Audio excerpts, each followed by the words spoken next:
मेरे YouTube channel Kosi classes पे आप सभी का स्वागत है।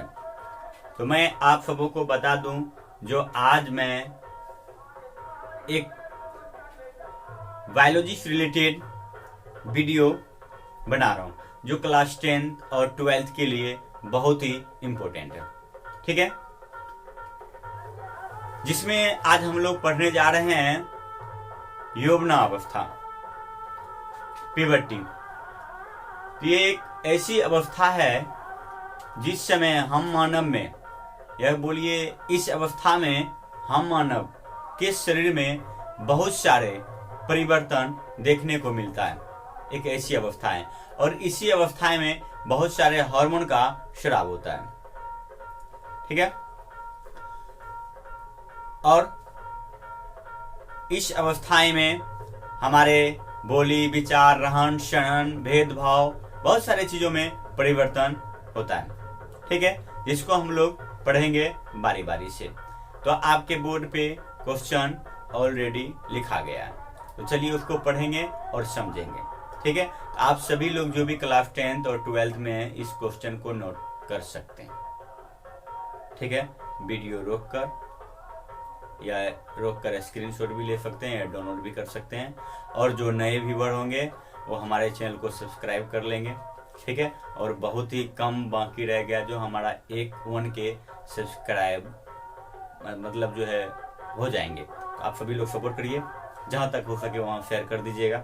जो भी मतलब क्लास 10 और 12th का बच्चे हैं उसको भेज दीजिएगा वीडियो। ठीक है, और जो कोई नए जो हम चाहते कि हमारा वीडियो आप सबों के बीच बहुत ही जल्द आए, तो इसके डिस्क्रिप्शन में मेरा व्हाट्सएप ग्रुप का लिंक डाला हुआ है, उनसे आप जुड़ सकते हैं। ठीक है, चलिए देखते हैं मेरे बोर्ड पे मतलब कौन सा क्वेश्चन है और उसमें क्या क्या क्वेश्चन है, उसके बारे में हम लोग जानेंगे बारी बारी से। ठीक है, तो सबसे पहले यहाँ पे देखिए आप सबों के बीच जो लिखा हुआ है बायोलॉजी, BIOLOGY। बायोलॉजी हिंदी होता है जीव विज्ञान। ठीक है, और बायोलॉजी शब्द का प्रयोग सर्वप्रथम किया गया था 1801 ईस्वी में। ठीक है, कहीं बुकों में लिखा होगा 1802 ईस्वी। ठीक है, और जो है उसके बाद जो है बायोलॉजी शब्द का प्रयोग सर्वप्रथम किसने किया, ये भी क्वेश्चन पूछ सकता है। तो इसने ये 2 वैज्ञानिक मिलकर किया था, एक का नाम था लेमार्क, दूसरे का नाम था ट्रेविडियनस। ठीक है, फिर आप सबों के मन में क्वेश्चन उठता होगा जो मतलब जो बायोलॉजी का पिता अरस्तु साहब को क्यों कहा जाता है। इसलिए अरस्तु साहब को कहा जाता है क्योंकि उसने जो बहुत सारे पेड़ पौधे, जीव जंतुओं पे अध्ययन किया और उस पे किताब लिखा, इसलिए उसको जो है जीव विज्ञान का पिता कहा जाता है। ठीक है, चलिए तो आज हम लोग पढ़ रहे हैं प्यूबर्टी। ठीक है, ये बायोलॉजी लिखा हुआ है और बायोलॉजी के बगल में देखिए लिखा हुआ है यूट्यूब कोसी क्लासेस, यानी कि जिस साइट पे आप वीडियो देख रहे हैं उस यूट्यूब साइट का नाम है कोसी क्लासेस। यदि जो भी नए व्यूअर देख रहे हैं वो प्लीज मेरे यूट्यूब चैनल को सब्सक्राइब कर लें और अपने दोस्तों में शेयर कर दें। ठीक है, चलिए तो मेरा क्वेश्चन जो आज का है प्यूबर्टी, PUBERTY। प्यूबर्टी मतलब होता है यौवना आरंभ, मतलब जो हम मानव में है होता है, जो हम जन्म लेते हैं शिशु अवस्था कहलाता है, बाल अवस्थाएं होती है, किशोरावस्थाएं होती है, यौवना अवस्थाएं होती है, वृद्धि अवस्थाएं होती है। लेकिन उसी में से एक अवस्थाएं होती है प्यूबर्टी, यौवना आरंभ। मतलब जो है यौवना आरंभ, जब कोई चीज हमारा मतलब जो हम एक अवस्था से दूसरे अवस्थाएं में जाते हैं, तो सबसे पहले जो अवस्थाएं क्या होती है, आरंभ। आरंभ मतलब शुरू होना जो होता है। तो ठीक है, तो प्यूबर्टी मतलब जो है यौवना आरंभ। तो क्या कहता है इसका डेफिनेशन, क्या कहता है देख लीजिए। ऐसी जो भी जीव जंतु, पशु पक्षी, सभी में जो एक अवस्थाएं आती है उसके बाद ही मतलब वो जनन क्रियाएं कर पाती है। ठीक है, तो हम मानव में पढ़ रहे हैं। तो कहता है मनुष्य के जीवन काल में जब जनन क्षमता आरंभ होती है तो वह अवस्था कौन सा अवस्था कहलाता है, प्यूबर्टी अवस्था कहलाता है।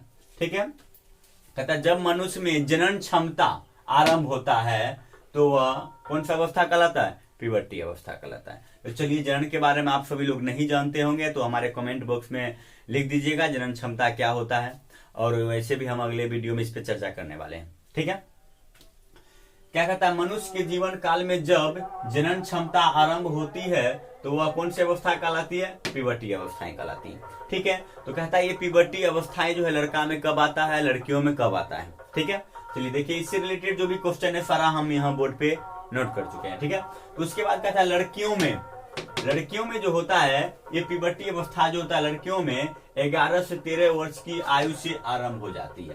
तो क्या कहता है, यदि आपसे पूछा जाए लड़कियों में प्यूबर्टी अवस्था कब आरंभ होती है, तो यहाँ पे आपका क्वेश्चन जो है 11 से 13 वर्ष। ठीक है, लड़कियों में जो होती है यौवना आरंभ 11 से 13 वर्ष की आयु से आरंभ हो जाती है। लेकिन हमारा साइंस कहता है, हमारा विज्ञान कहता है, हमारा बायोलॉजी कहता है कि आज के समय में, ठीक है, ये प्यूबर्टी अवस्थाएं जो है 8 से 9-10 के वर्ष से ही आरंभ हो जाती है। ठीक है, ऐसे बहुत सारी बुक में हम पढ़े हैं, ऐसा लिखा गया है जो आज के डेट में जो 8 से 9-10 के बीच में जैसे ही लड़कियां अब आती है उसी समय मतलब जो उसमें जो है मासिक चक्र सभी लोग जानते होंगे वो आरंभ हो जाता है। और जब ये मासिक चक्र आरंभ हो जाता है तो समझ जाइए जो लड़की क्या है, प्यूबर्टी अवस्था में आ चुकी है। ठीक है, तो ये सब बहुत सारे ऐसी मतलब जो है फिल्म मूवी देखने से मतलब वातावरण और हमारे आज के मतलब जो जनरेशन का जो भोजन है उस पर निर्भर कर रहा है। ठीक है, चलिए आगे देखते हैं। कहता है हाँ, लड़कियों में 11 से 13 वर्ष की आयु से आरंभ हो जाती है। क्या चीज आरंभ हो जाती है? प्यूबर्टी, यौवनावस्था यानी कि जनन क्षमता आरंभ हो जाती है। ओके, आगे कहता है इस समय लड़कियों में स्तन ग्रंथि का विकास हो जाता है। देखिए जब कहता है लड़कियों प्यूबर्टी अवस्था में आता है तो क्या विकास होता है, क्या परिवर्तन होता है। ऐसे हम सिर्फ लिखे हैं एक ही चीज, ऐसे बहुत सारी क्रियाएं हैं जिसमें परिवर्तन होता है। पहला परिवर्तन है जो स्तन ग्रंथ है, जिससे मतलब जो है सामने वाला यह अंदाज लगा लेता है ये लड़कियां जो है अपनी प्यूबर्टी अवस्था या यौवना अवस्था में आ गई है। ठीक है, शारीरिक परिवर्तन है।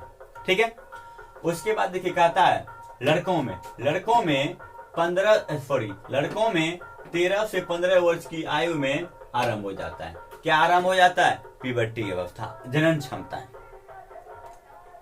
लड़कियों में 11 से 13 वर्ष और लड़कों में 13 से 15 वर्ष की आयु में आरंभ हो जाता है।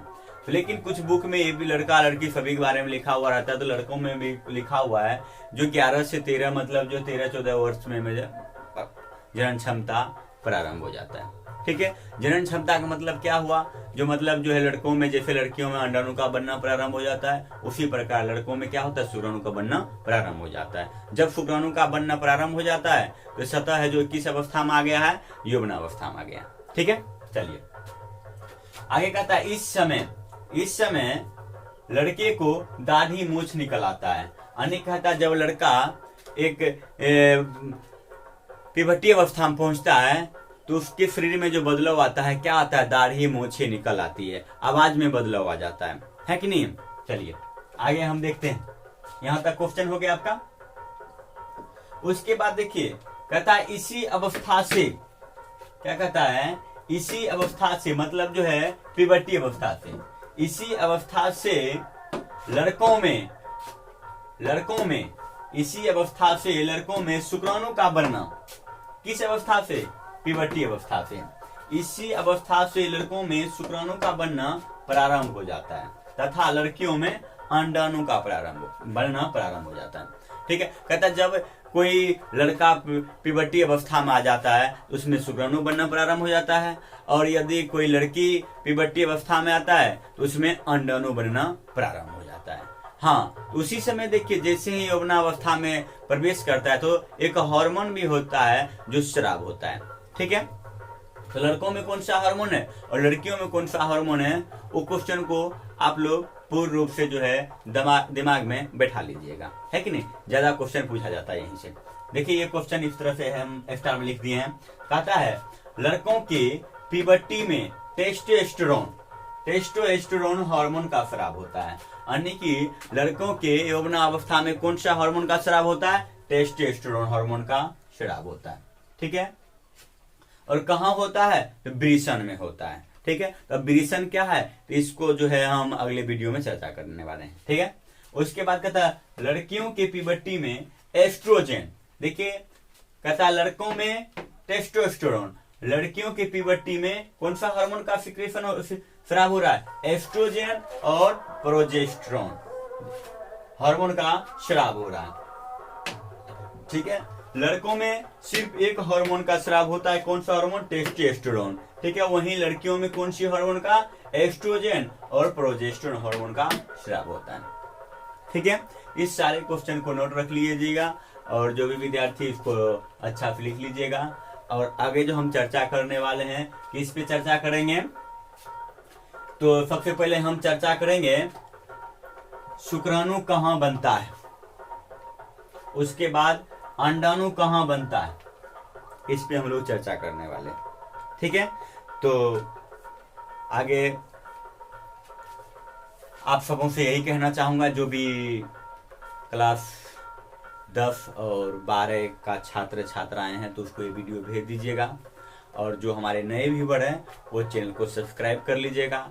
जो चाहते हैं कि सबसे पहले आपको वीडियो मिले तो इसके डिस्क्रिप्शन में व्हाट्सएप ग्रुप का लिंक दिया हुआ है, तो उसमें जाके आप ज्वाइन हो सकते हैं।